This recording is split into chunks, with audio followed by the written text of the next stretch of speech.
Hi, hello, isang magandang umaga, tanghali, hapon, gabi sa inyong lahat.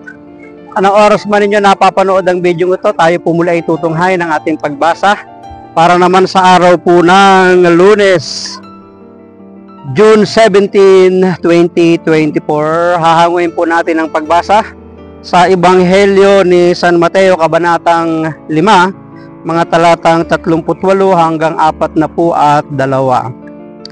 Noong panahong iyon, sinabi ni Jesus sa kanyang mga alagad, narinig ninyo na sinabi, mata sa mata at ngipin sa ngipin. Ngunit ngayon sinasabi ko sa inyo, huwag ninyong labanan ang masamang tao.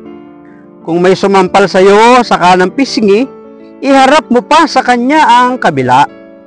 Kung ipagsakdal ka ninuman upang makuha ang iyong baro, ibigay mo sa kanya pati ang iyong balabal.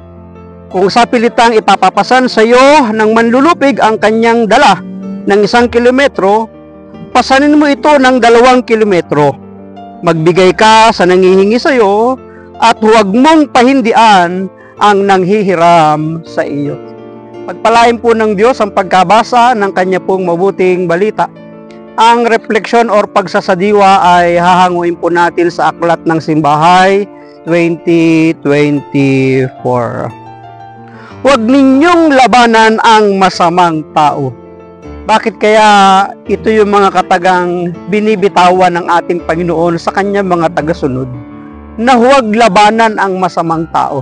Hindi ba meron tayong kasabihan sa ating bansang Pilipinas na ipaglaban natin ang ating karapatan? Kapag may katwiran, ipaglaban natin. Pero iba nga sa kingdom of God, sa kaharian ng Diyos, kaiba kasi sa lungat sa panuntunan at prinsipyo ng ating mundong ginagalawan. Huwag ninyong labanan ang masamang tao.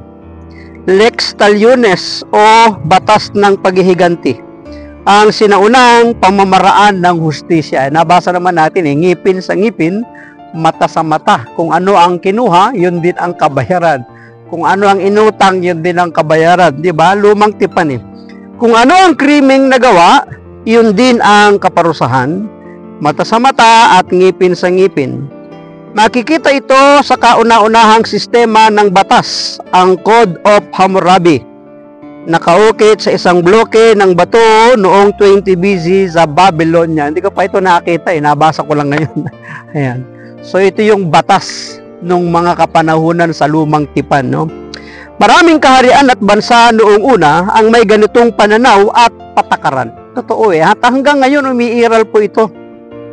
Sa kabila ng malawakang pagtanggap, sinalungat ito ni Jesucristo sa pagtataguyod niya ng kaharian ng langit. So, yung sistema ng mundo, sinalungat at kinontra sapagkat hindi ito yung sistema na itatatag ng ating Panginoon sa kaharian ng langit. Hindi mapupuksa ang masama sa pamamagitan ng paggawa ng masama. Kaya nga pala sinasabi ng Panginoon, daigin ng kabutihan ang kasamaan.